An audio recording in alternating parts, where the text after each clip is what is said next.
And so we'll take attendance. John Chun, Here.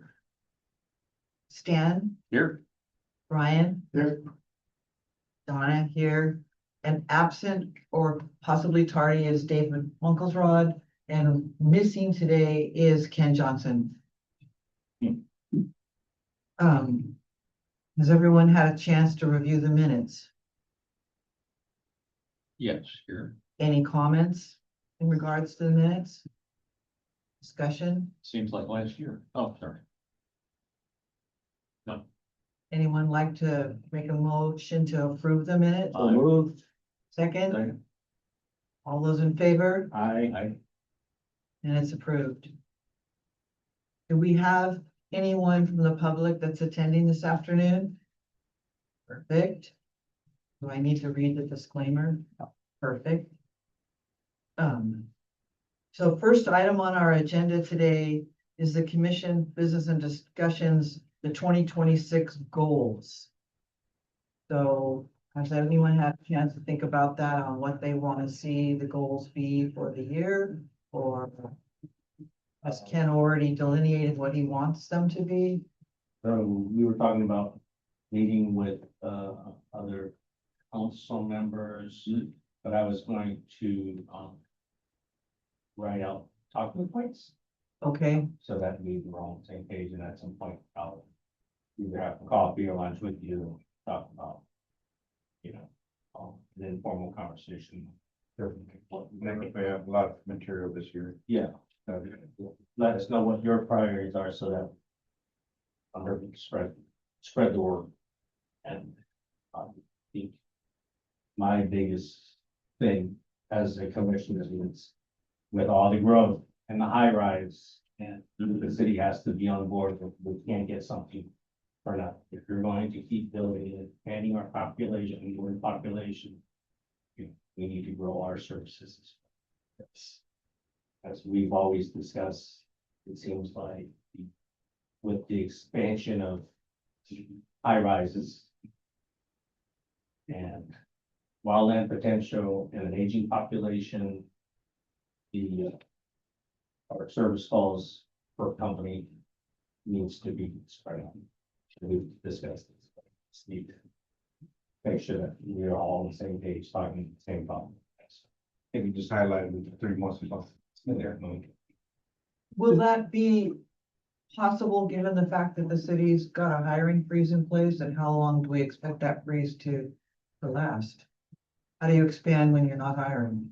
Well, it'll be a while, and so development isn't here right now. We're also not getting the sales tax from you because there is no development. So we have to go with the premise that it's going to be built. Chief Senator, Could you grab? Oh, sure. Thank you.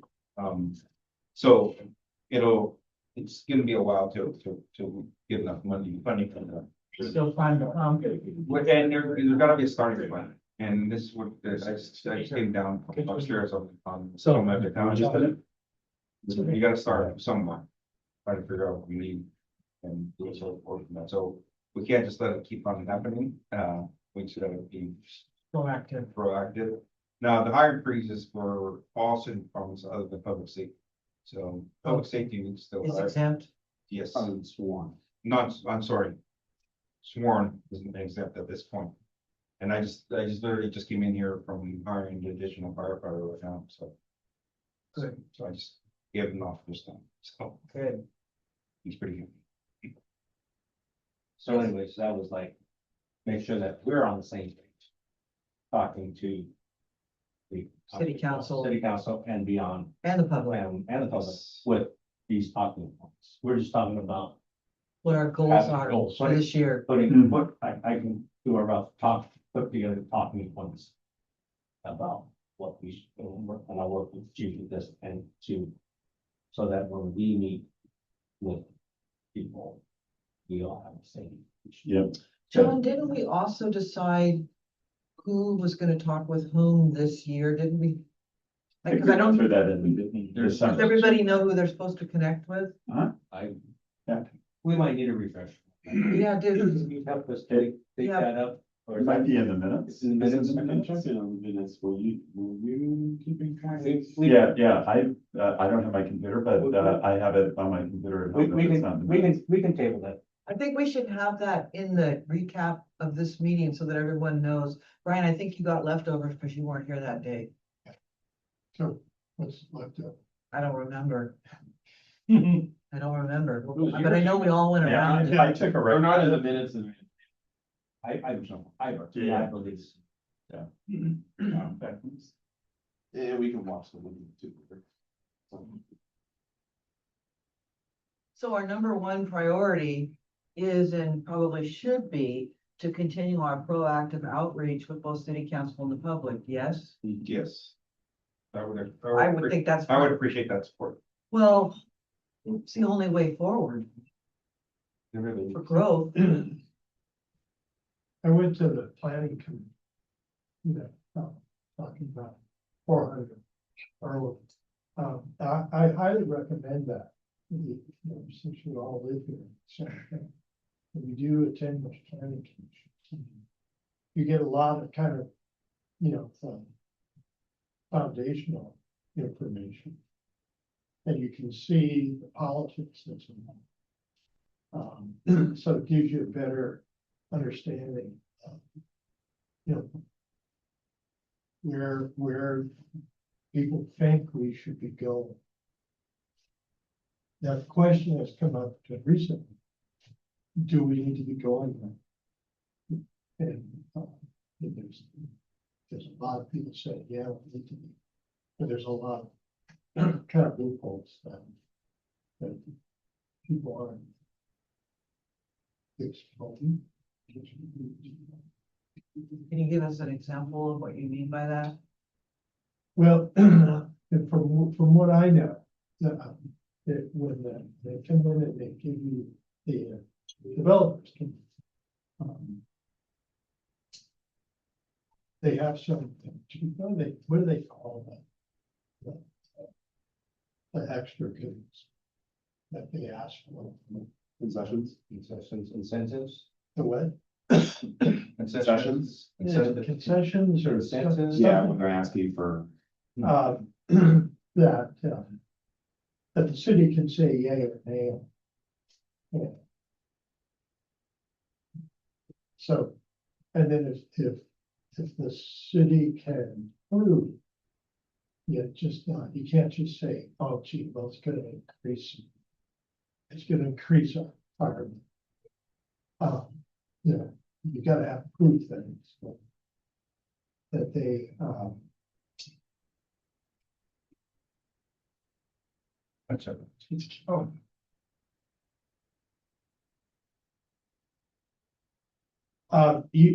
has to be quantifiable. And it's for public safety.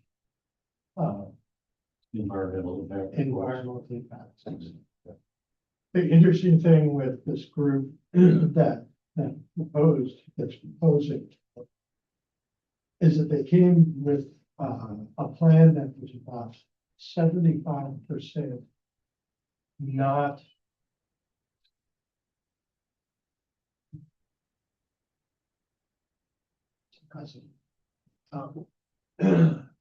Not done. And I was really surprised that didn't have all the answers to all the questions. Was it for a specific development? For 700. 700.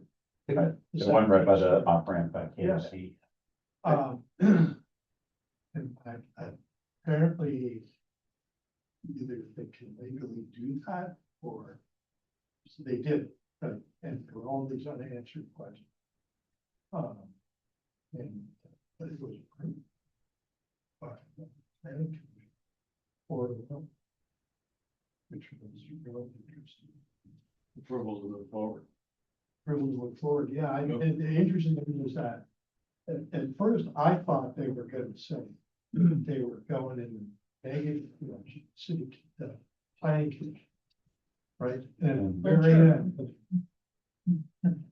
at the very end, it's like for yays, one day. the only lady on. Um, Does it go to council after that, or is the Yes. planning commission? It's being appealed to the city council. Yeah, it's being appealed now. There's like 3 lawsuits. Yeah, so we'll be there on Tuesday, and we actually have a meeting tomorrow to discuss that with the city attorney's office. So, And what's the department's feeling about it? we really don't have an opinion at this point, other than it's just a project that's like any other else that's getting pushed through. It is a housing project, so once it's determined it's a housing project, it's much different, handled much different than this was a commercial strip.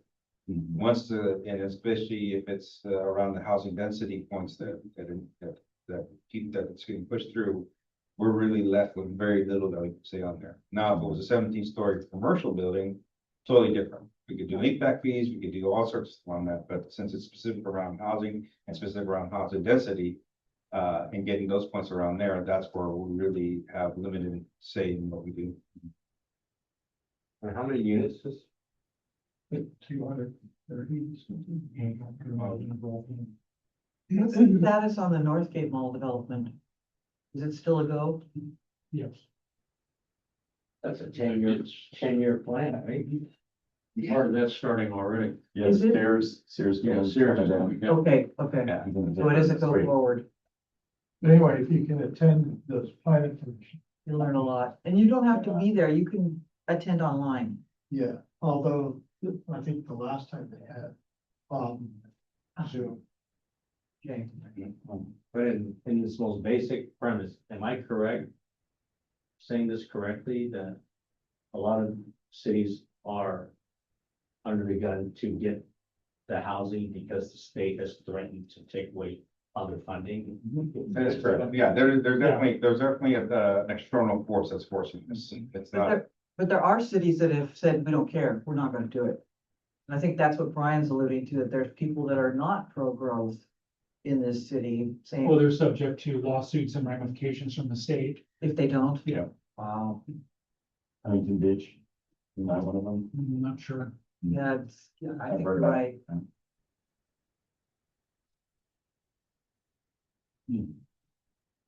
Any other topics that the group wants to have be our focus for 2026? I think if we highlight those particular things on there and talk to the elected officials on there, I think that's gonna be a big deal this year, just because we are potentially looking for a public safety tax measure at the end of this year. Okay. So I think it'd No. be hugely important for us to focus on those things in there and just like creating the narrative that LT has. I think that would be awesome if we could do that, and we could pick the next 3-4 months to talk to elected officials and potentially not just the city council, but also any kind of potential people that are out anywhere that want to have a conversation. I think it would be important to do that. So then, Are we gonna have we'll have a new city council too, not till, Not till next year. next year. so John, if you could get us the talking points. and Yeah, then well, keep- right, what I would do is I will do a preliminary draft and we can incorporate into our minutes, have a discussion and make any amendments, and it'll be something very simple. So by March, we'll have it. Yeah. Perfect. We'll bring it here. And then say again what we're gonna have on the ballot for this fall. Potentially either public safety tax or some version of a property tax around there. So the city's still trying to figure that out. That's why we participating in finance committee meetings to figure it out. So it hasn't been really hashed out yet, but with some polling that takes place and all that prior to them actually deciding what's going to go forward. Is it police and fire public safety? More than likely, yeah. From my understanding as well,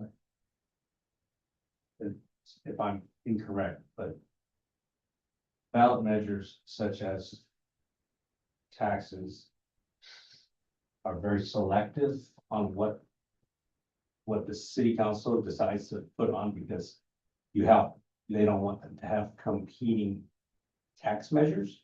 Am I correct? by stating that.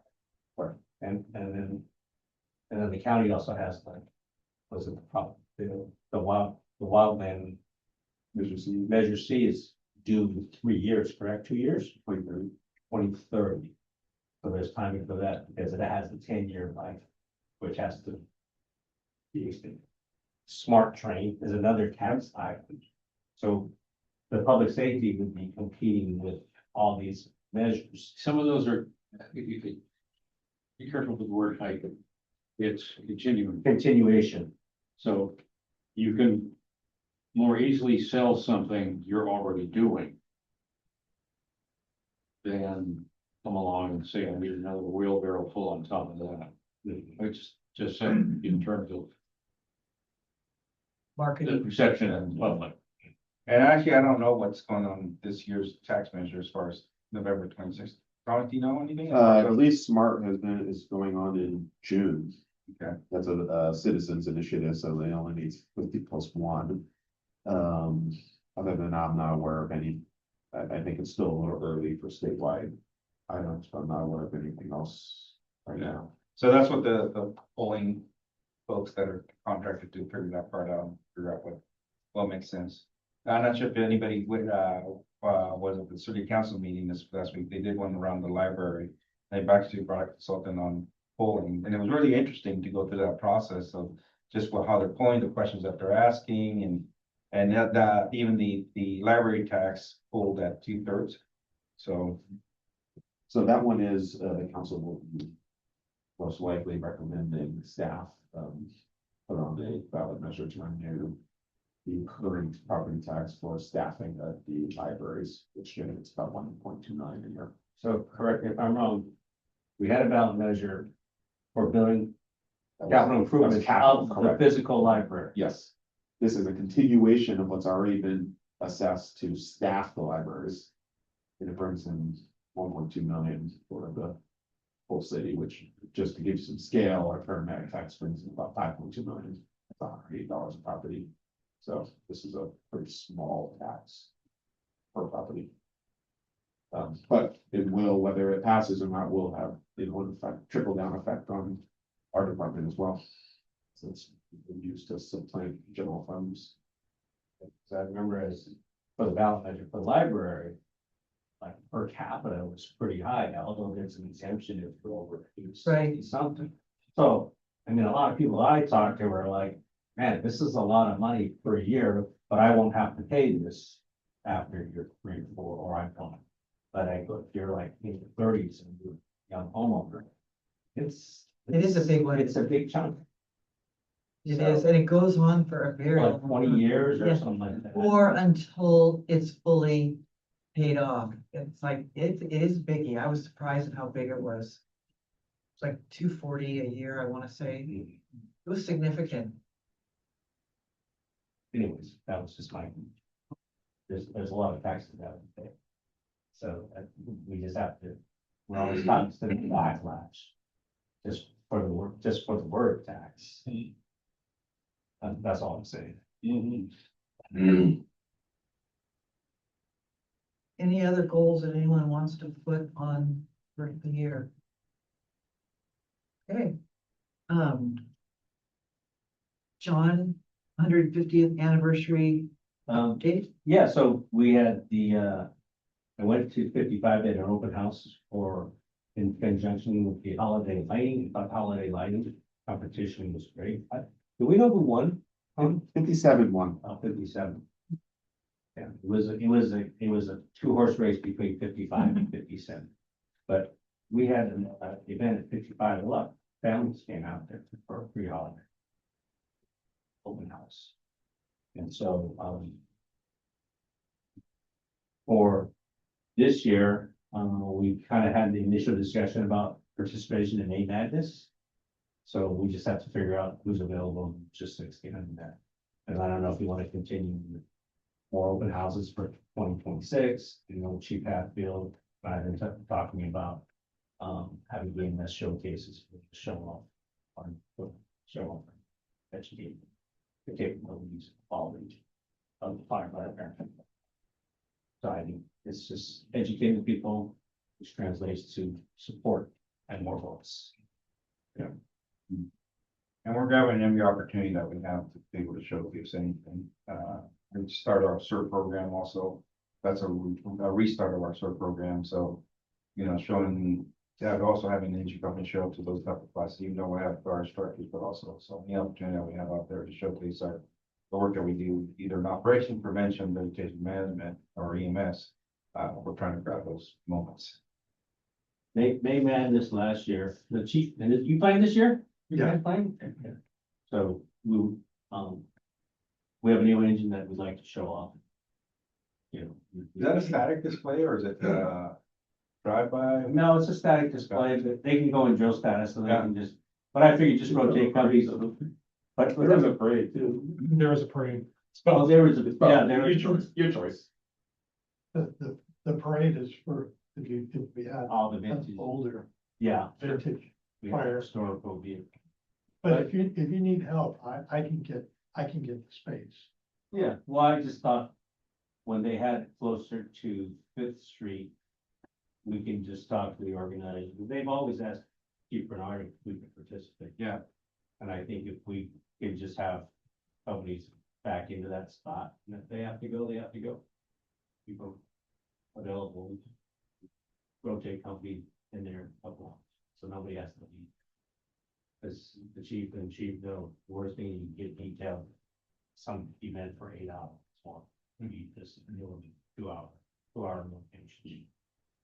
Do we still have an Explorer program? Oh, yeah. Yes, It's going strong. they came and presented. Would there be any benefit to take one of those cards up with some of the Explorers can trust in period of Tough getting in and out of that. Is it tough to get in and out of Ursel? No, shouldn't be. No, that's definitely a possibility we could do, for sure. We can look at that. And the ladder cart that is behind the ladder truck, the antique ladder truck at 519 Fourth, the ladder cart might be something that. That might be easier because it's right on 4th Street, just right up the street.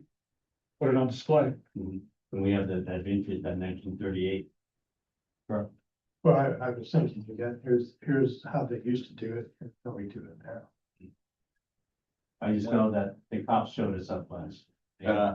Did we? I don't think we even participated last year. No, we didn't have So, anything. Yeah, no, and then like, there's been several times like that we have participated and we just didn't know, some reason didn't know. But we want to know where there's an opportunity for us. So, yeah, we want to participate and stuff. So let us know. I'll talk to Chief Bernard, but a lot of it is who's working that day. Yeah, So that we know what our capability. Is it on Fourth Street? It's on 4th Street, but it kind of. Go on the side street, yes.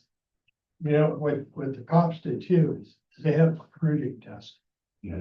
You know, which we want to get the word out then, and we're looking at firefighter. We may want to have somebody that's dedicated to, talking to people about a career in the fire. Or we can showcase the cert. yeah. I think we could definitely do it, use some vegetation management. People to put a actual post up and, yeah, for sure. Okay. So we'll figure out who's working that day and I'll talk to Chief Bernard. Anything else, John? That's it. So Fire Foundation update, couple items. Sac Metro has invited me and I've invited Thomas and his cohort to attend a workshop at Sac Metro in March. They have a drone program that's phenomenal and they're willing to share with us the path that they took and the go forward. And Thomas knows I'm very keen on continuing to enhance and expand our drone program for the department. So we're pretty excited to be able to do that. And that was really kind of them extremely welcoming. So if any of you want to go as well, by all means, let me know. What are they doing that's different with their drone program? They have how many drones? Sending, like 20 drones, they have a whole aerial division, basically. They're very large, so, yeah. Yeah, we, Much more advanced capabilities, and that's what a lot of the, I'm sure they'll be able to help us really guide us on a lot of, kind of more technical aspects of flying and airspace and making sure that avoiding fleeces really is also flying and all the aircraft, so, great resource to have for a team that's actively doing it along. Thomas, share with the group too, the other cities that you're interfacing with on the learning curve. Can you say Fresno? Yeah, I have reached out to a couple, so, Fresno County, has a program and they actually work with CAL FIRE. So they sent over their CAL FIRE drone manuals and kind of engagement, policies. Reached out to LA County as well and got their drone policy, so. Reaching out to some of the bigger agencies, so I've really put a little bit of work in and are using that drone more often to kind of see what their policies are and kind of better understand how we can better integrate drone into our operations as well as making sure that our policies are consistent with the current practices. Hasn't somebody set up a clearinghouse yet? I mean, there are so many cities into it. Public services, Sure. police and fire, what have you. So Lexipol, State, national, all that. yeah, Lexipol, who we have all our policies with, they're a company that posts all our policies. They have some kind of standard policies that we've kind of built ours off of. Right. But definitely viewing some of these others that are local buses, kind of tailoring them to San Rafael is important. One of the questions that the foundation posed to me, and I didn't know the answer, they asked, why are we buying our drones versus leasing? Only because the technology changes so rapidly. Is that something that the city should consider? And I'm just bringing that to the table because I was asked and I thought, well, that's a valid question. In this day and age. Yeah, we see leasing more with the drones that have the docking station, which is what the police department has. The Yeah. docking station allows the drone to basically be flight ready 24/7 and then launched and operated remotely. We went ahead and got a quote from the vendor that we have, and it was like 300,000 for 5 years. So it's a lot of money, and so when you start getting to those dollars, now you start talking about financing and leasing it. And having maintenance plans and things like that. The thing lives outside, so it's, needs continual maintenance and such. Whereas the drone that we purchased is obviously at a much smaller scale. They're at a much more manageable price point, so. I'm sure you can lease them, but generally, I think. More that our scale, but definitely the larger scale ones, they are being leased. So if you're interested, Instagram, Skydio, who made our drone, has their own page on Instagram, and it's pretty fascinating to look at. Skydio on Instagram. The other thing that I wanted to share with you is I presented to the foundation at the last meeting. I was invited to attend an event in Tiburon for Marin Community Foundation, and I've been pounding on the foundation to yank the chain of Marin Community Foundation to help with the foundation as far as funding. My coworker does foundational work, and Marin Community Foundation just chose a new manager to manage their $1.5 billion. So I am going to be pressing the foundation in a big way. We need to get after it. So the ask to all of you is, I mean, that's huge. And San Rafael is definitely a part of the county. And I think if we do it right, we should be able to get a piece of the pie. So if any of you have a contact in any fashion with Marin Community Foundation, obviously a board member would be wonderful. Please send me an email to that effect, because that's my mission now. Like, come on, people, we've got 1.5 billion that they have to give money away every year. They have to. Foundational code is, they're very successful with their marketing. Are there grants? I think it's a lot of wealthy people donating, which is what I've been saying since day one. People do not know about the San Rafael Fire Foundation. They don't even know it exists. So the awareness, but I still think we should be one of the people that Marin Community Foundation is the foundation now, not the department, but the Yep. foundation. That Marin Community Foundation should be supporting. So again, yeah, as you network through the community, if there's anyone that you can feed me as a way to put the wedge in deeper with Marin Community Foundation, that would be greatly appreciated. It's a lot of times who you know, right? That can help grease the wheels to get you in the door. 1.5, how much? Billion, With a B? yes. Lot of money. Yeah. I knew there was money there, but I There's didn't no know shame how having a much. new Pierce Creek, but No. donated by. There's no shame in asking for money, Yeah, for the sure. Marin Community Foundation on the side of a fire hydrant. Well, whatever they want to put. I'll throw in 2 cents. I know a little bit about their operation, not a hell of a lot.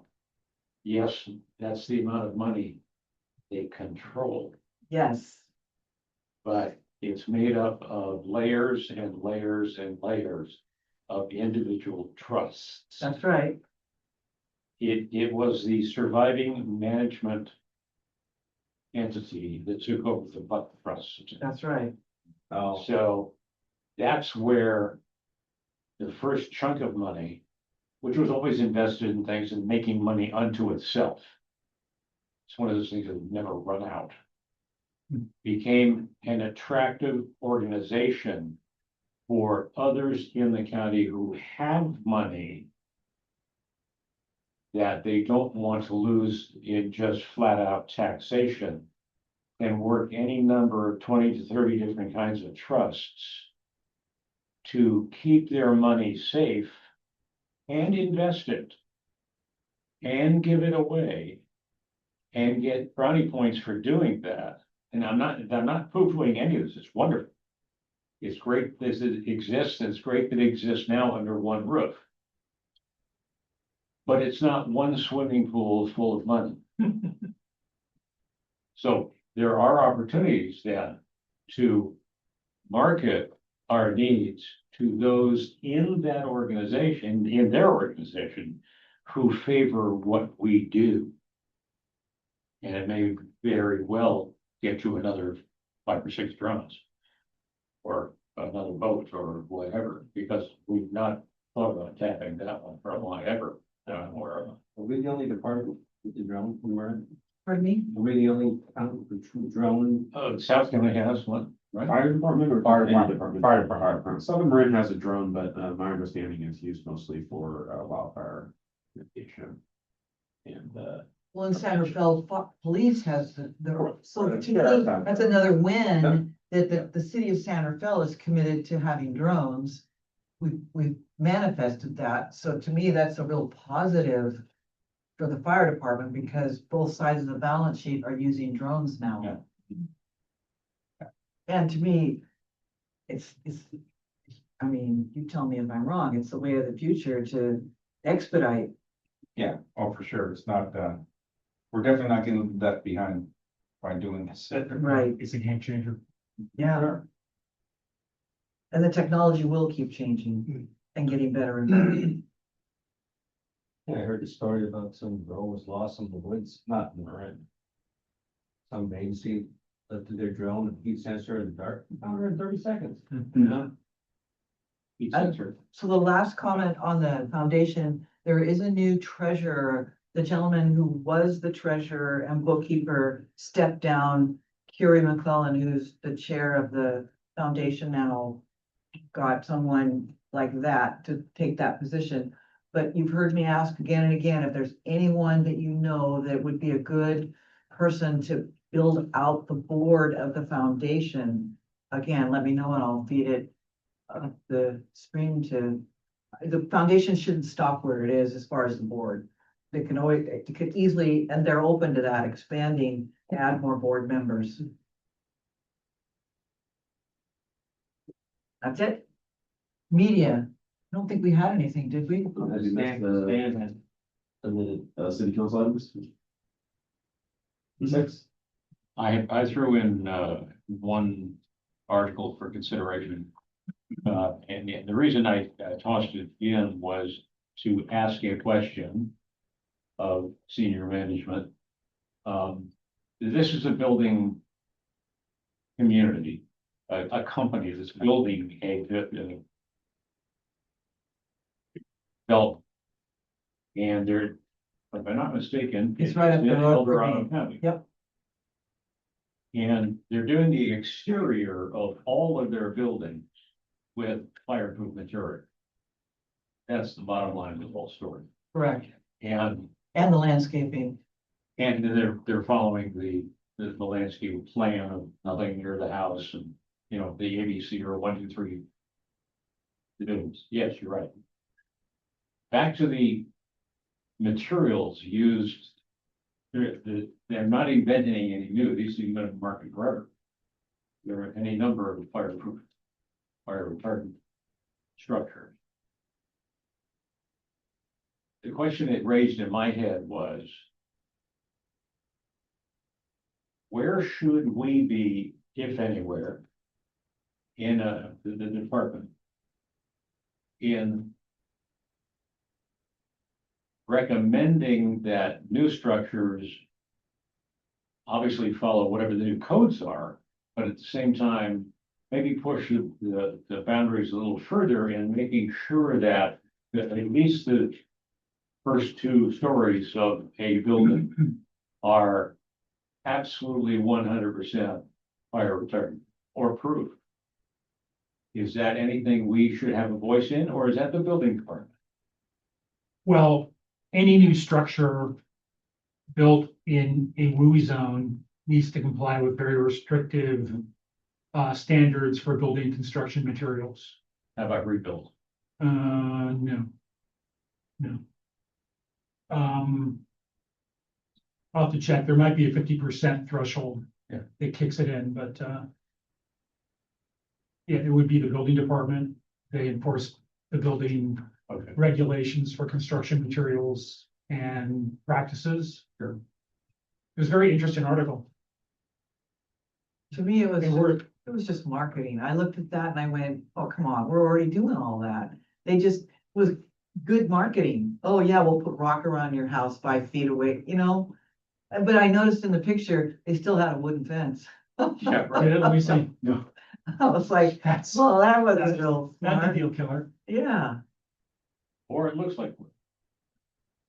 The tough nut to crack, because you can't even get a large percentage of people in this county to give 10 feet. I think that's space to their that's a house. lot. That'll. Yeah, true. No, I know. And we have in my neighborhood, we have a house Probably just sold, material. and it had a shingle Fence. roof, wood shingle I roof. think that's a metal fence. That has Probably been removed. synthetic materials here. okay. I'll be very curious to see what they put back.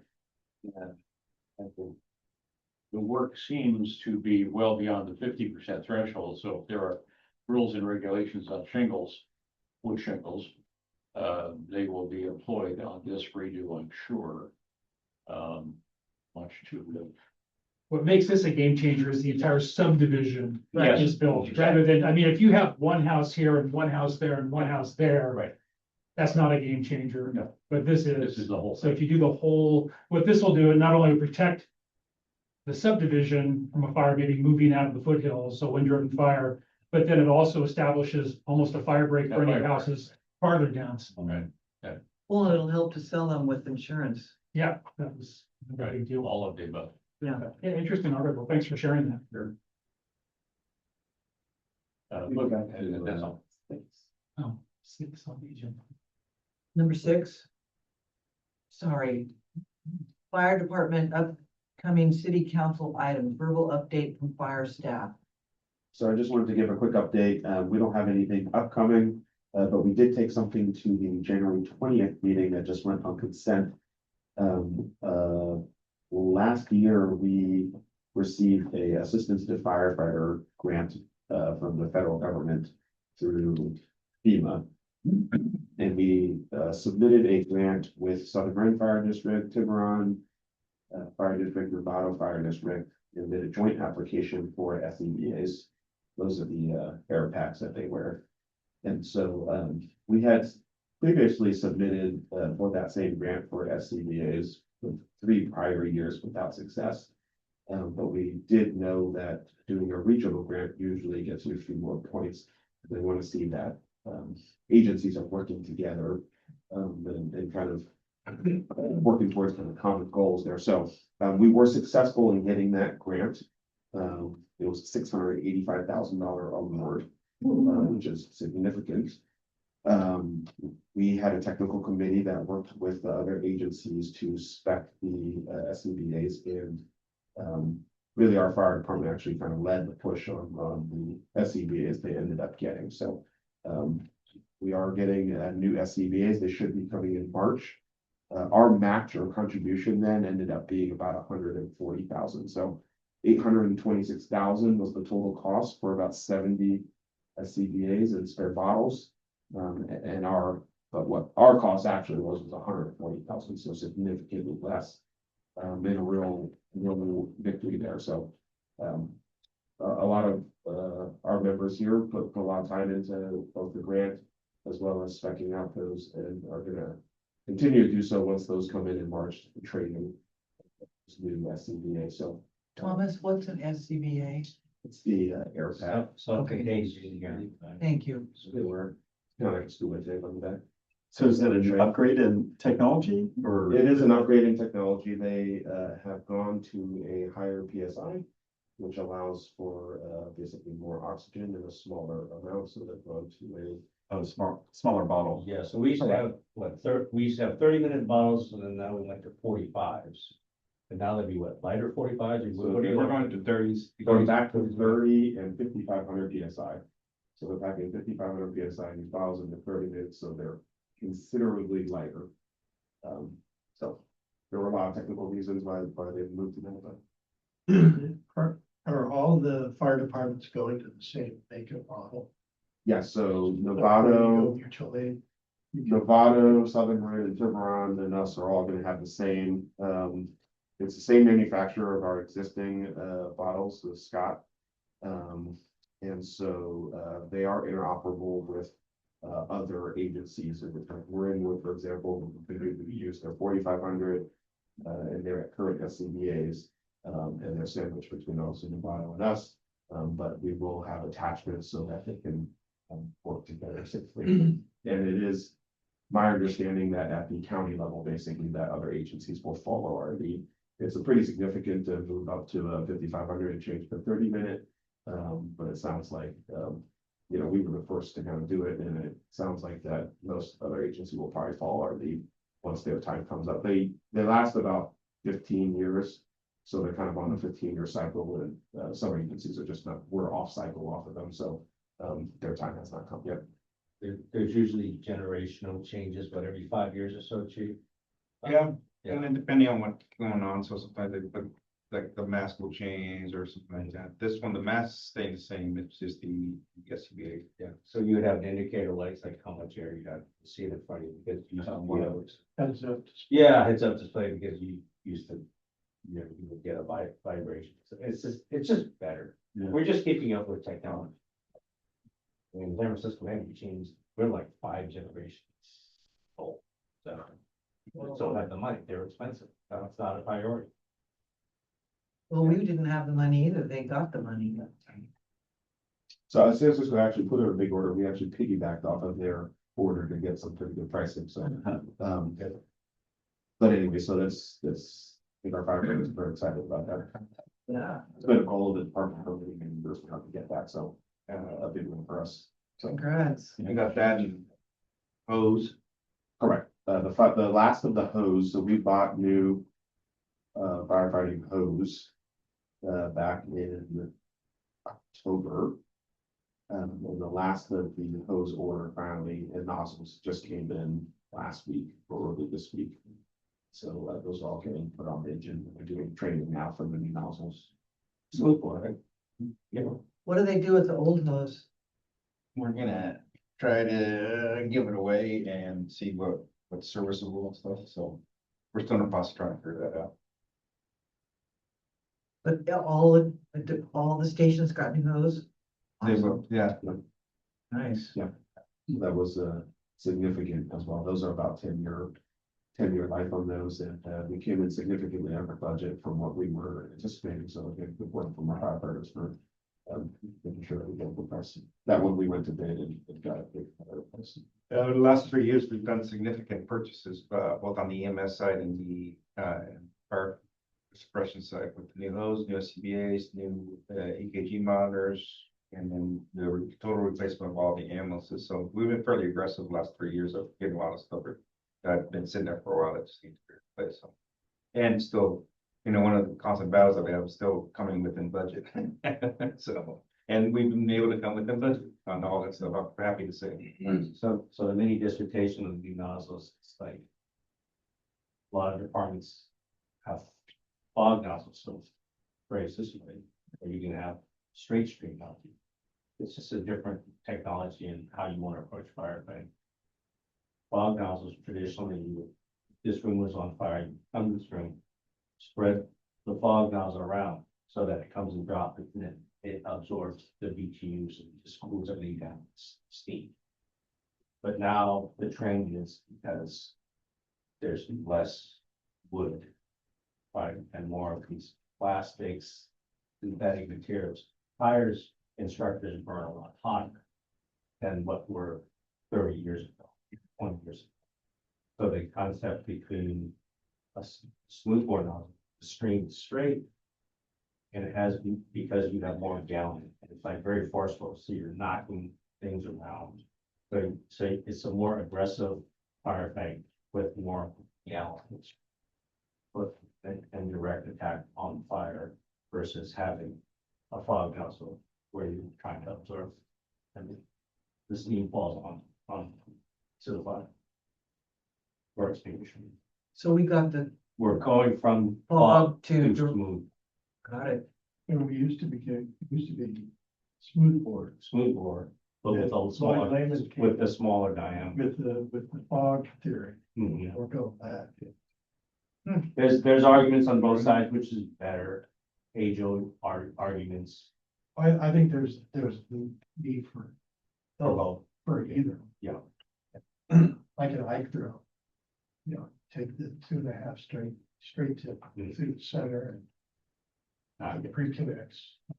But anyways, that's my whole mini dissertation on the. What did you say about an angler? Well, the way we used to fight Eichler homes, was you take a 2.5 inch hose line, or your, what they call the tech gun, the monitor, it's up on the fire. And that just goes, taking it down the center of the building. Usually atrium, you go through the atrium. And then you take your 1 3/4, which is 3 connects on the fire. One on each side, because there's so much fire coming out of it. Likely, as you're catching the hose on either side, start to smoke, start to get some damage. So what you basically want to do is you want to confine the fire to that one eye. And then the smaller ones, well, I can do that, plus they allow you to get in and maneuver around. For the bigger hillside, it's really hard.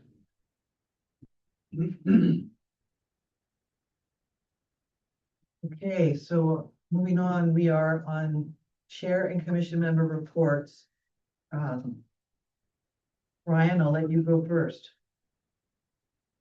Oh, well, I was able to have a couple of really good lunches, thanks to you. And John, they showed up there.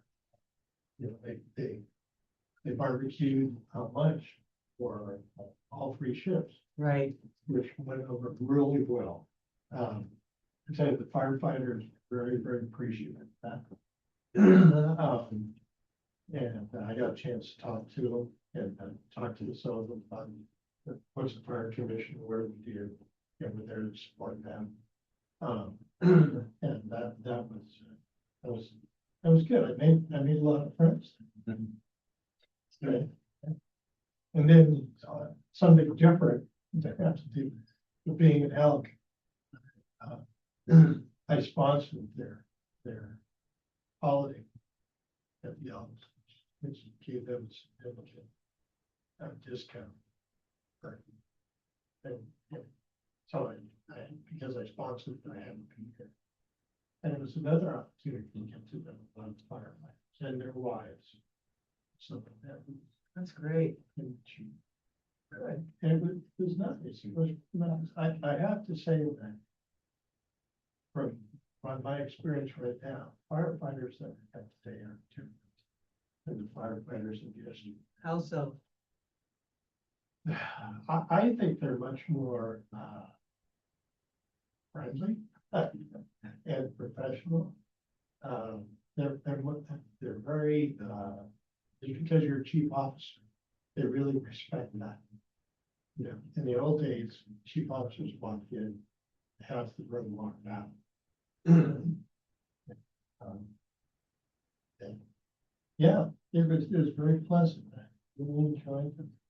But Brian, I think a lot of that has to do with the leadership of the department. Oh, of course it does, yeah. It does. And I'm thinking about old days and current days.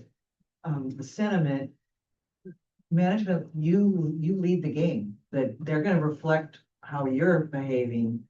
And the congeniality that you bring to the table is contagious. So, I would say she's cheap. But But yeah, I mean, it's definitely force and how you relate to people that work with you. Right? You know, either you're the chief, either you stand off, or you're the chief that gets involved, you know, in the things like doing the work. Really pay off. And the thing that comes through loud and clear is that every person on the force is kid come up and talk to is got an open door policy. And he relates to them at that level, which is really cool. Very cool. really important. It's very, Yes. Thank you. Stan? I have nothing to add beyond the article that's around the table earlier. Although that leads me to say that we talk about and do ride-alongs from time to time. I have one in mind that I want to do, and it's not on a truck or an engine. And I'll be talking to Chief Sen, set this up, and I'd like to go out on a building inspection. Building and contracting is my family background, not mine, but my family background. My grandfather and father were generals. And, it's an earthquake that's it. coming. And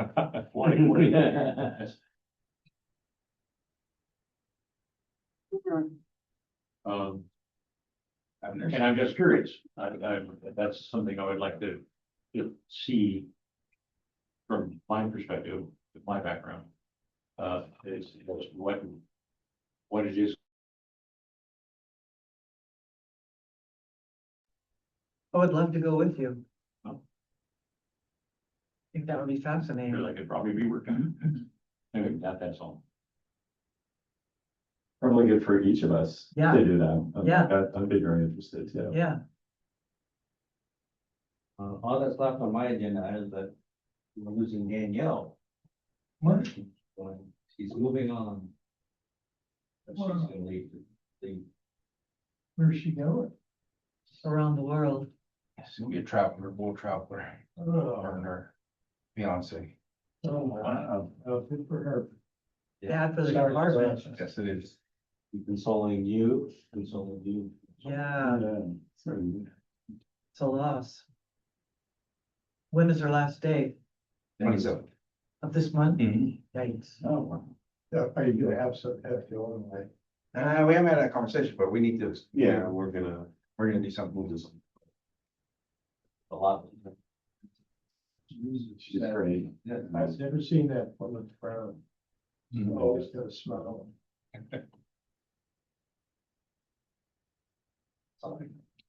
David? So three things. First thing, foundation website. So I think Stephen Roth, is he the new treasurer? Yes, thank you. Yes. Okay, so he apparently has a technology background, so the website that I've been working on, I don't have a technology background, but I was able to put something together that I think represents pretty well. I think we shared it. Thomas did it at one point and everybody got a chance to see it, and it can always be upgraded and changed over time, but it's nice, it's visual, it really calls out the things like the drone and the boat and all of the great things that the foundation has funded for the department, and has a strong call to action for donations, of course, because that's what it's all about. So, so I set it up on one of the free services called Wix, which just allows you to create a website and got everything ready. Now I've given Stephen authorization to have co-ownership of the account. So, Awesome. I think at some point we'll flip the switch and that will be the new Fire Foundation website. So glad to bring that one to completion. It was a fun project to work on. So that was number one. Number two is, I had an idea and it was interesting, the conversation earlier about the drones. But I was a little bit, part of my idea, I guess, maybe isn't such a great idea hearing that Sacramento has 20 drones and we only have one. But I was just thinking like it really struck me how the drone was so instrumental in some pretty key responses like the canal fire and the airport fire, right? We saw the video from it and all the cool things that it does, both the visuals, but then the thermal, like being able to have that thermal imaging and yeah, find a lost person out in the middle of nowhere, or to see the fire that's actually burning under the roof that looks totally normal, right? And things like that. So I just thought it was a cool story that maybe I have a media background, so we could pitch to the media. So I'm working on it, Thomas, and I'll be in touch with you with kind of a storyline for it. We'll see if, I mean, we're kind of small compared to Yeah, what but Sacramento is, we're so. only San Rafael. Sacramento is a huge city, so Yeah. don't feel bad. It's just the fact that they're willing to share their path with our department, to me, is a huge plus, and they're not Fresno, they're a lot closer for you to network with. Yeah. Would Stephanie assist with them, our new social media intern? Yeah, I think if we make a Yeah. mention, then yeah. I'm gonna have a conversation with her. I just met her at the Okay. push in Great. event, so. Good. Yeah, I think within the next week or two, Quinn had made the introduction a month ago when I was very busy at work, so now I have a little free time, so I have that. And then the third thing, Thomas, maybe it was more of a question for you, but we had developed, I think everybody saw it and approved a resolution in support of the foundation. Right. And so I sent it to Mayor Kate. But I think I didn't ask the right thing because but I just I want to haven't heard confirm, anything back from her on that. Sure. And I just want to confirm that, what the commission's looking for. I think what I heard at the last meeting was that the commission's preference would to have a proclamation done at a city council meeting and have the city council present it to the Fire Foundation versus having the foundation come to one of these meetings and doing it here. So with, there are two different asks. The ask to do it here, a lot easier. The ask to do it at the city council, meeting, might take a little bit more work. So, but higher higher. prominence. Right. Yeah. So, Well, could you do it at both? And the reason I say that is, I think it'd be really good for the foundation people to come to one of these meetings, to see what goes on here and create that synergy with the commission. Is it overkill to do it twice? I don't think so. I mean, you're welcome to set the agenda, and if you'd like to present something to them at one of these meetings, then we're happy to help facilitate that. So yeah, we can connect with the same mayor's office to see what we need to do to try to get that on a future agenda. Okay. We have the draft and yeah, you've done the hard part by putting the proclamation together, so. Yeah. Okay. So David, then you can reach out to Carrie to invite the foundation to one of the meetings when you wish to do so. Well, yeah, if you want to do that, since you control the agenda, or if Ken wants to do that when he's back. Okay, Yeah. so you tag Ken on that. Sure.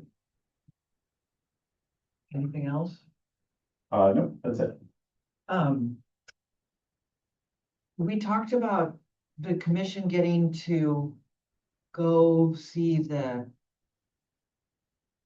the hub at Smith Ranch. Oh, the ECC. Yeah, we talked about that at one of the past meetings, and I wanted to bring that back onto the table, that we wanted to have a meeting, I suppose, there, so that we could have a tour of that facility. Kind of to me, it's in the same genre of going to a building commission, that the more we learn, the better advocates we are for the department. So who would be the person to arrange that? I think Chief Cynic and Chief Bernard could probably facilitate that. Mostly Chief Bernard. He's our ECC contact. We know there's a conference room there. The big conference room. Yeah, so we could have our meeting there and have a tour as well. We just have to pick a date that we While want to this do building that. was being built, we held our meetings up there. Perfect. So I just wanted to bring that back on the agenda for this year to have us meet sometime there. As far as the technology, We can do it remotely. I will have to check with the city clerk to make sure that, around that. yeah, if we host it there, we just need to make sure we post the agenda there. And it's technically within the city of Santa Fe, so Yeah. it should be okay there, but we'll just need to do a little planning. So I think I would recommend that we would have Chief Bernard and Chief Cynic work to get approval, and then we'll kind of let you know which month works, basically. And I our, assume that you guys are okay with whatever month works. Yeah, so we'll just, we're done with rotating between the different firehouses, correct? We've done them all? you visited W Fire Yeah. Station. Okay. And then, so the last thing I wanted to say before the chief gives his report is, you guys, you're probably so sick of hearing me say this, but keep visiting your local firehouse. They like it. They like it. They like it. And interact with them. And I mean, I just went down the street last week and they're happy to see you, and you learn a lot with just taking the time to visit if they're not out on a call. I was in Safeway this week and you guys look so different without your hat on. And one of the firefighters came up to me, Donna, and it was just like, it felt so good to be acknowledged by one of the firefighters. It goes back to your point of they're so friendly. And I was like, I'm not sure who it is because he doesn't have his hat on. But keep visiting your firehouses, everyone. Okay. Fire chief report time. Chief, you wanna start? Okay, first off, I wanna just mention that, thanks to Thomas, we have a, webpage on the city website for press releases.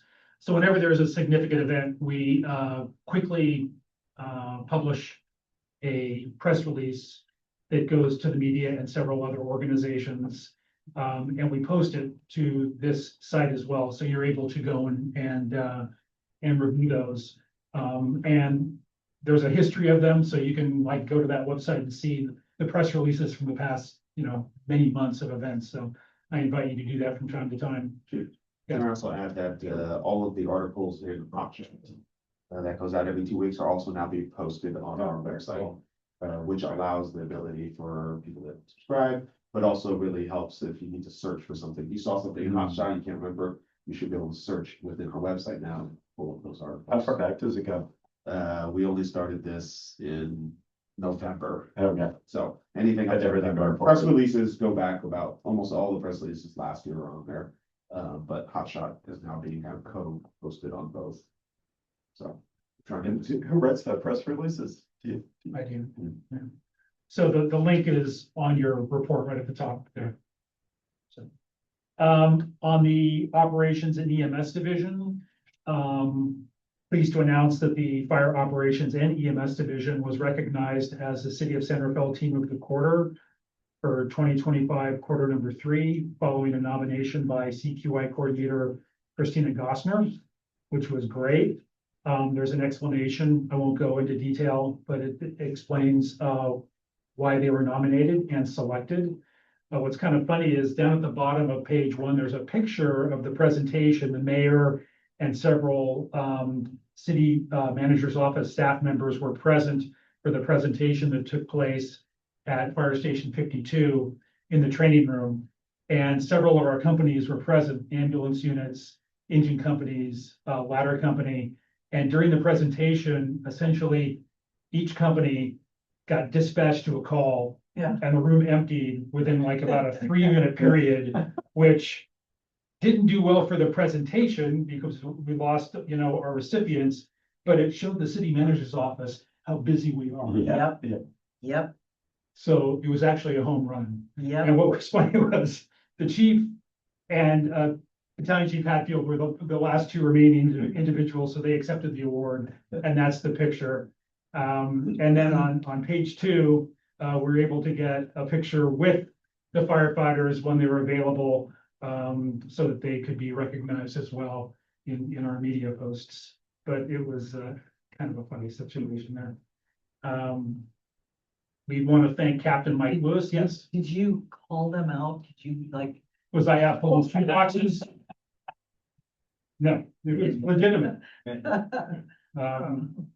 There was a great picture of Fireboat San Rafael, adorned in Christmas lights. Captain Mike Lewis and Engineer Matt Locatelli kind of took that on to decorate the fireboat for the December 13th lighted boat parade. So that was great. Again, a lot of spirit in the fire department. That's a really good example of just how engaged our members are wanting to do something like that. On December 23, we assisted Nevada with a second alarm structure fire at a 3-story multifamily apartment complex. And in the picture that I provided, you can see the San Rafael ladder getting ready to raise the stick up under the roof and assist with ventilation operations. On December 29th, we had a structure fire on Blossom Drive. It was a single-family dwelling. It was called in thanks to an alert neighbor who was walking their dog by and heard the smoke detectors going off. And walked up to the front door, knocked, nobody was home, could see smoke. Called 911. There was a working fire under the floor beneath the fireplace. Potentially the fireplace had been left on. Thanks to this alert neighbor, the home was greatly spared of any significant damage. It occurred during daylight hours, which is good. Could have been, a catastrophic fire if it would have happened in the middle of the night. So, What a neighbor. yeah, close call there. Yes, definitely. And we also responded to a structure fire at 240 Canal Street, which is a 74-unit large apartment complex consisting of several 2- and 3-story buildings. This was a fire in the kitchen, unattended stove. I think the stove was left on when the residents left. Fortunately, the fire was contained to the apartment of origin, which is the way we like these fires to go. We like them contained to the unit of origin. Unfortunately, the people there need to move out for a while, but everybody on both sides, below and above, can go back to their residences. So firefighters made a quick stop there. So spread, if somebody leaves a burn alarm, like, and is it? Well, there's a pot on the stove, then the pot catches fire, then it catches the cabinetry. The stove is here, there's cabinetry, there's some combustibles nearby, pot rags, food, boxes of something, and you just start to get a fire. Usually it's a V pattern up, and then, just the heat starts to consume other nearby combustibles as well. Before you know it, that room's on fire. So something was left on the Yeah. burn. Yeah.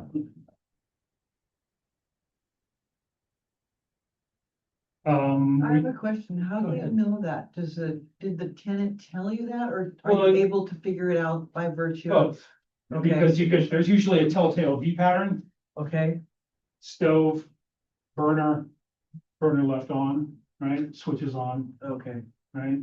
V pattern shows you kind of where the fire started, gotcha. residents like, oh, I might have walked down left. Yeah, water boiling or soup or something like that. Talked about the holiday light decoration contest that the fire stations took part in, the firefighters, and 57 took the blue ribbon this year, but they all had a lot of fun decorating the stations. In fact, my son drove by Station 57 and took a picture the day that they were decorating 57, and they had truck 54, they had the ladder up against the building, and then a ladder off of one of the engine companies, and it was just an all hands on deck operation decorating Station 57. It was quite funny. So there was a lot of enthusiasm there. How did they do the voting? Was it online?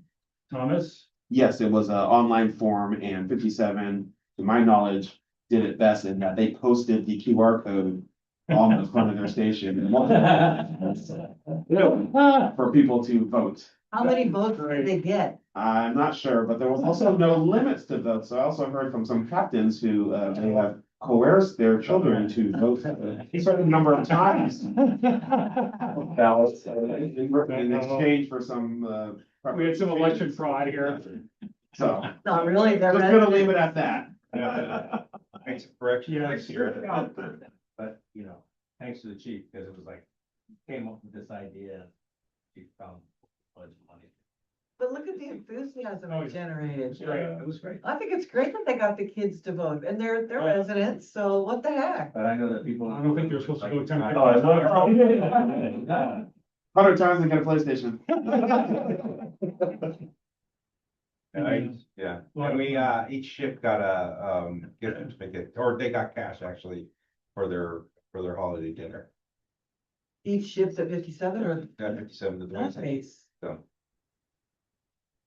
And on page 4, there's just some training division, this defensible space division, emergency management division, updates, some CERT updates for you to look at if you haven't already, some CERT training coming up in case you are interested or you know somebody who might be. And then on page 5, there's some activity or some information on some of the activities that are taking place as far as major construction projects, including the demolition of the Sears building at Northgate to make way for phase 1 of the Northgate Town Square project.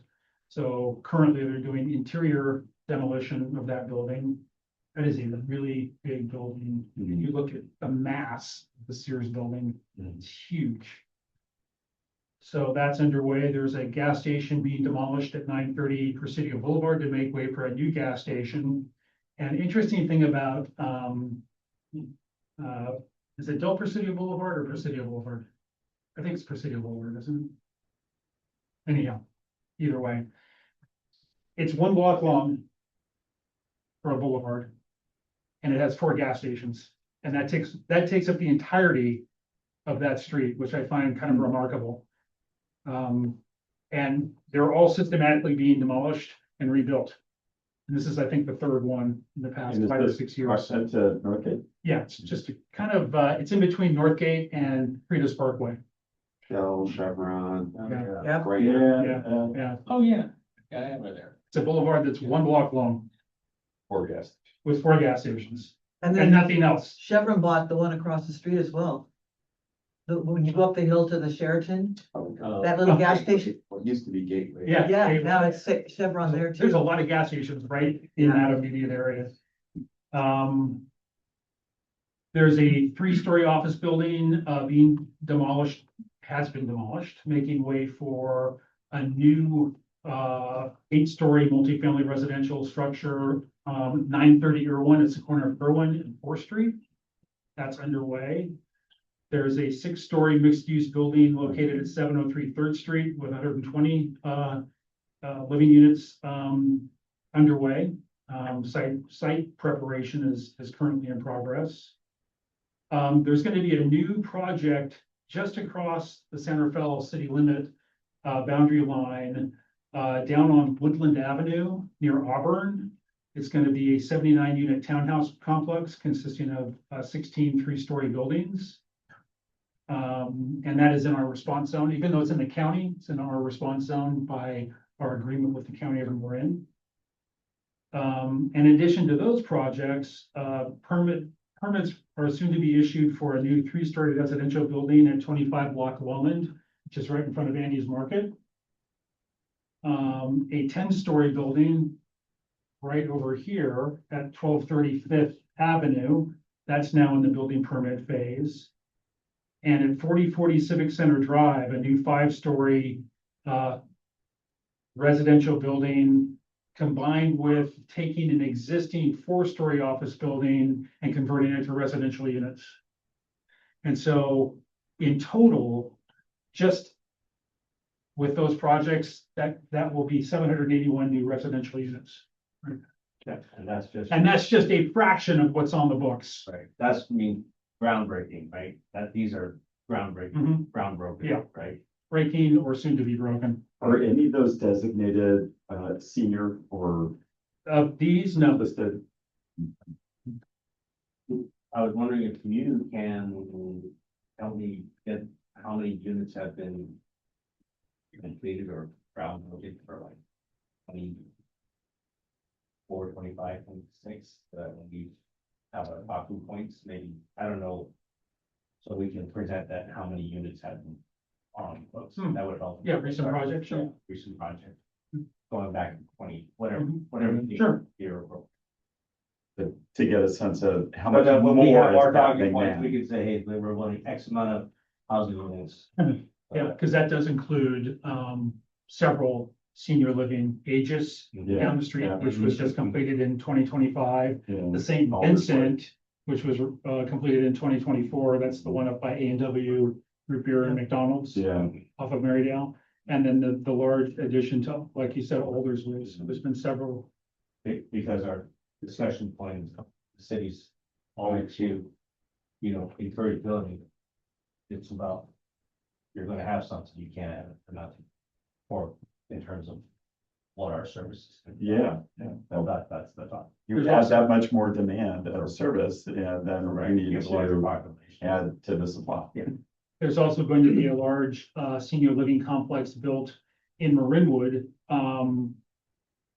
Very near, if you can picture this, the southbound 101 way station, just south of is it Marinwood Avenue there? Yeah. Right behind it, kind of in that open area against the hill, is going to be a large senior living retirement. Right by Facility. Kaiser. Think about it, yeah. So Mhm. that's nearly through the planning process with the county right now. Is Aldersley, complete? Aldersley, I believe, is finished. The addition to Aldersley is finished, yes. Do I dare ask what the status is with the Brentwood fire? You can ask. And that completes my report. We don't have an update. We've had a recent leadership change. In the city leadership, that's caused us to wait a little bit to get some direction. City leadership of Brentwood, No, Sanford. yeah, Being tabled. so, no, it's not tabled, no, That's not tabled. no, we can't table it. We gotta do something with it, so. But we gotta wait till 2 weeks. Who's the change in the leadership? City manager's office, there's some changes there. We're waiting for direction from them as soon as they figure that part out. Got it. Can you, one of you chiefs, can you say 30-second response to update BLS ambulances? BLS ambulances? Yeah, so far, let's see, I don't have all the stats on there, but so far we built out how much, Thomas, do you remember? I don't know yet. My data's a little stale, so I don't want to say a number, but Bill, at least 10,000 so far. That was a couple weeks ago, so. Yeah, and that's billing out, that's necessarily what we're gonna get back, but I think we're running a profit on that, since the overhead is fairly low on that, with doing EMTs on that, so. They run a lot of calls up to some, I haven't been listening to the radio today, but they told me that they're on a record today of how many calls they ran today, so did you? Yeah, they had run several by like 11 o'clock this morning. Yeah, as a matter of fact, they got a call before they actually went in service. The dispatchers were already calling them and saying, hey, we got a call for you already. So they've been, Busy. But are they relieving pressure in the system? yes, Oh, yeah, we do believe that.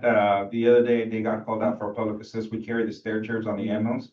So they got called out for the public assist. So normally we would have trained a ALS ALS ambulance on that. That particular case, we didn't have to, so all the ambulances were in service and they just went out there and took care of what the issue was, so. And are they here at this firehouse? They're generally here, but they travel around, they're pretty much on the street all day. But they, at night, when they put the rig up, it's here? Yeah, it's across the street. Okay, Yeah. This And we- has been an immediate success, right from day one. awesome.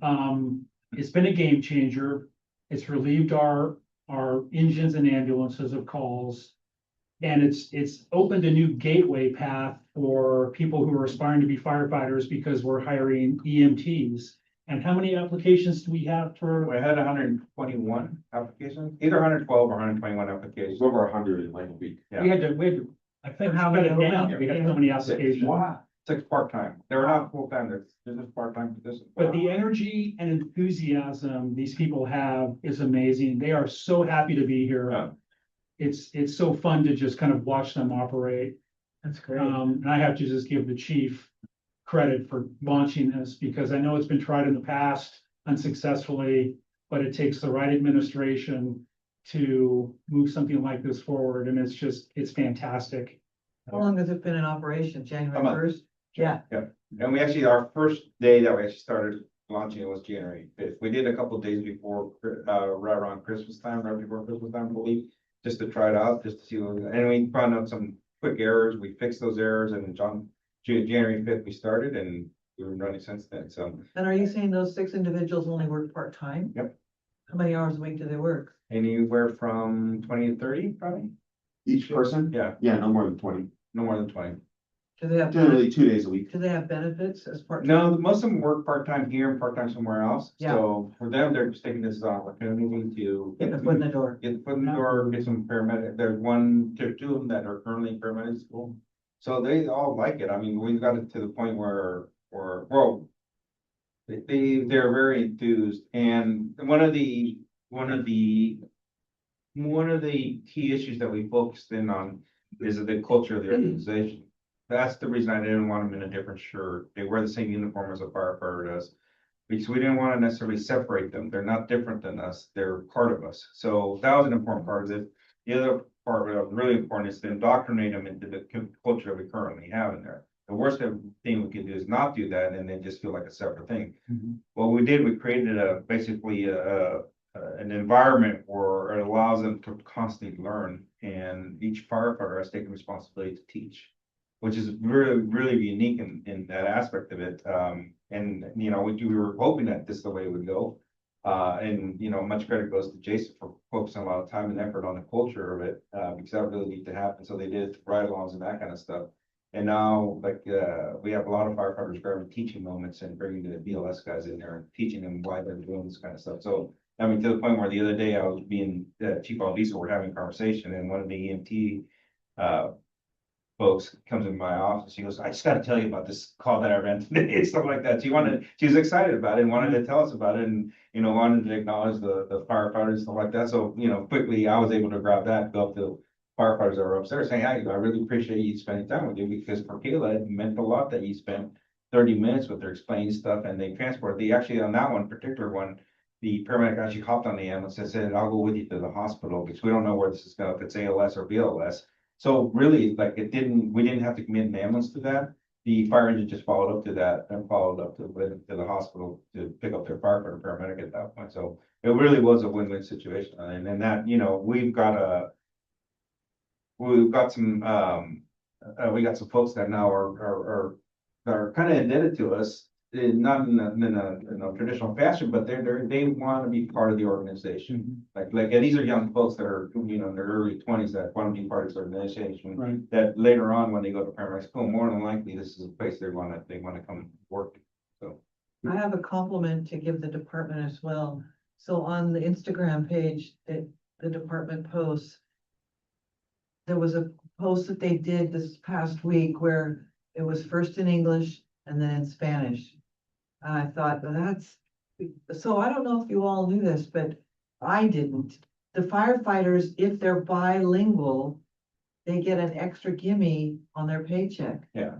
Which is, I mean, I think it's great. You know, you're incentivizing the ability to speak both languages, because what is our Hispanic population in the city? It's pretty significant. 36%, that's right. Yeah, I was gonna guess 40, Yeah. yeah. But, yeah, that was pretty cool. And we're starting to do that. We used to have to use a translation service. Now we have Spanish speakers in OES. And Got quite a few. yeah, and then in operations, we have. So they're a lot. doing it for you.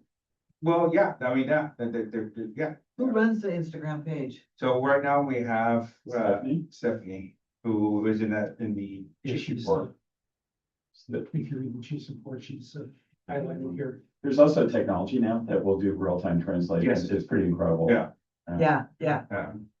I have one question, kind of to John's point about relieving pressure on the system. Did I see something the past week or so that the council reapproved the SAFE team Correct. budget? So that will continue. Correct. ongoing? And have you felt impact from that also relieving some pressure? Is that So more on the police side? it is more on the police side. So, we do have a data that gets dispersed to us every month in there. One thing I don't know, and I haven't been able to verify this, is that if we're actually not getting dispatched calls, I wouldn't know that. So that's what we're trying to figure out.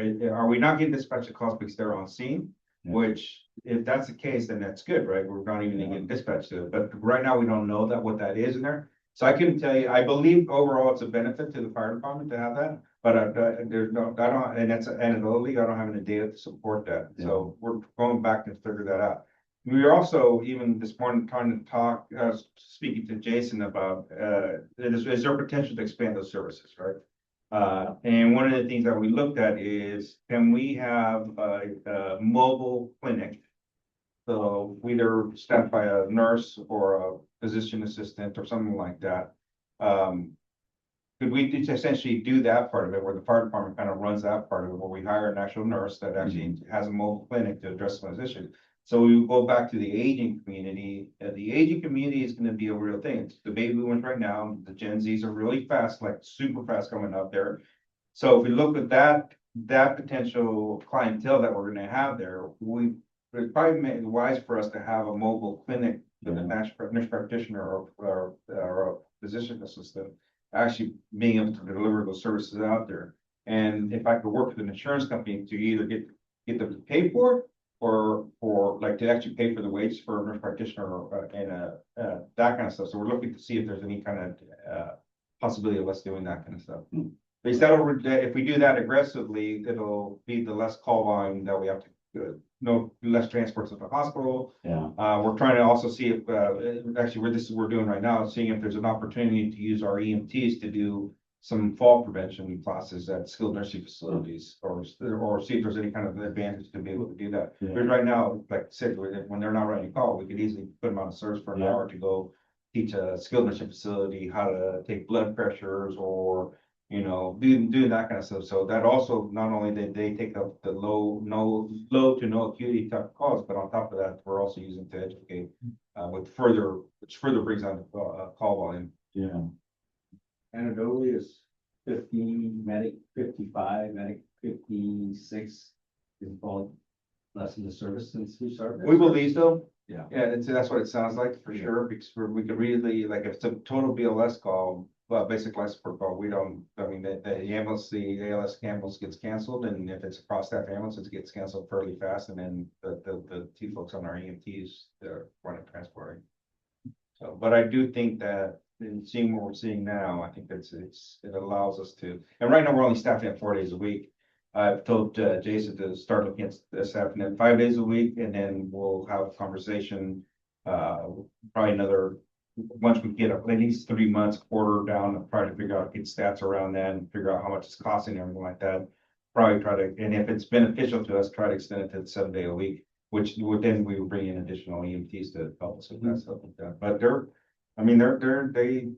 pretty committed, that the EMTs are really committed individuals. They really enjoy this part. Before Barry and I met, these do this chief sponsored lunch holidays. Oh, yeah. They're great. Oh, yeah. Very impressive. Yeah, a little bit energy. So where are the 4 days? Monday through Thursday at this point, Okay. and we're extending to Friday. I want to do that as soon as possible. And then extend it to the Saturday, Sunday. And then we have the endurance race coming up, which we usually commit our rescue centers to that. Now we actually have something to commit an ambulance to there. Usually, like, we'll get special events requests for an ambulance to stand by there. Yeah. We've always said no, you have to hire a private ambulance. But in this case, I'm proud to say that we'll be able to offer that ambulance to do a standby on the weekend for a race or anything like that. We'll be able to offer those resources. So once again, further opportunity for us to be engaged in the community, and then further opportunity for our EMTs to get exposed to people out there and stuff like What's the race? Is it the triathlon? Yeah, It's a triathlon. 2-day endurance festival, Okay. triathlons, half marathon, 10K. Oh, wow. Yeah, so doing it? Am I doing it? No. How about, Kyle, is he doing it? Hamilton? No, he said Sure. that this last time he took a ride out there, he was just watching it, but it says, he says there's a lot of people. Oh, yeah, very well attended. Yeah. Yeah. Yeah, I think so. The chief mentioned like using gonna jump in here real Yeah. quick, chief, because you mentioned something that I wanted to jump on. Using our EMTs go to like the skilled nursing facilities or the retirement centers to do blood pressures or fall prevention. So I just scanned Pulse Point. In the last 24 hours in the county, there's been 20 EMS calls for falls. If you just happen to look at Pulse Point on any given day, falls is one of the leading EMS calls that we go on. So it shows you that there is a real need to do fall prevention training for seniors, whether it be in their homes or apartments or at the skilled nursing facilities or retirement centers Is it 20 in the county in the last? in the last 24 hours. 24. Here's the big asterisk though. A lot of the communities, senior communities. Don't want their staff to have the potential of back injuries, so it's easier for them to call the fire department. So they have us do it, as opposed to having their own staff. Yeah, and that's the thing that we need to, and that's one of the things I constantly worry about, mission creeping. Are we expanding this service and taking over somebody else's responsibility? And so we have to constantly balance that. At this point, there's nobody else doing this kind of stuff, but that's one of the contexts that one of the things I've asked Chief Sinnott and Chief Hatfield to look at, see if there's an opportunity. If they're taking advantage of, then we need to start charging them for taking advantage of us. If it's just, so if we look at call volume, if, every single call, we get, 5 calls per day and they're all falls, because they're not willing to do anything, then we need to address that. So, and then if it's a legal process that we need to go through, we'll go through that process. But right now, we're not capturing a whole lot of data around that, or is it just a teachable moment that we just teach people how to deal with CIPIC and they're all right with it? So, but once again, I don't want a mission brief to take over responsibility of something else. I think we're already doing that just by nature of our job, that just we're forced to do that anyway. But that's a constant balance. Is this an opportunity for us to engage in to make things better? And balance that with, are we mission creeping and taking somebody else's responsibility that they should be there? So one of the things I do feel strongly about this is that skilled nursing facilities, they're charging. So to me, when we go in there, they're profiting off the city's back by us going in there. So it is a constant balance, and we are looking at that. Two things, yeah. You're right, because we checked into that.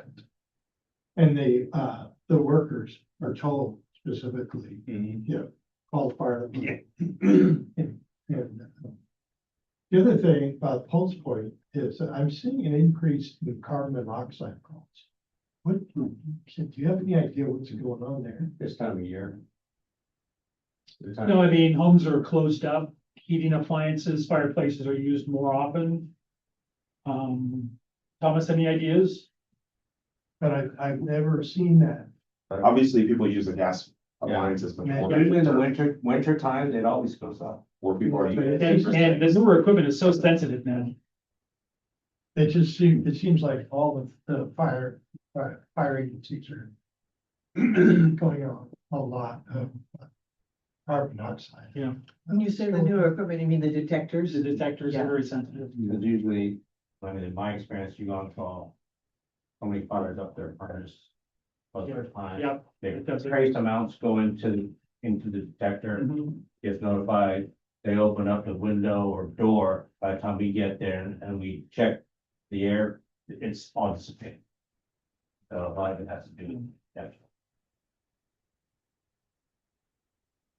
When I said E and four, but or the old is it Wells Fargo? Oh, yeah, yeah. The Bank of Marin up here, Yeah, yeah. yeah, by next to Kane's Tires. yeah, right. Yeah. Any activity on that? It's still on the books as a 8 to 10 story residential facility. Was going to be apartments, but now it's leaning towards a retirement, kind of a full service retirement facility, independent living, skilled nursing, memory care, type facility, but, I haven't heard any real activity on it, but it's still on the list. It is. Funding fall through. Oh. Mhm. Spiritually expensive.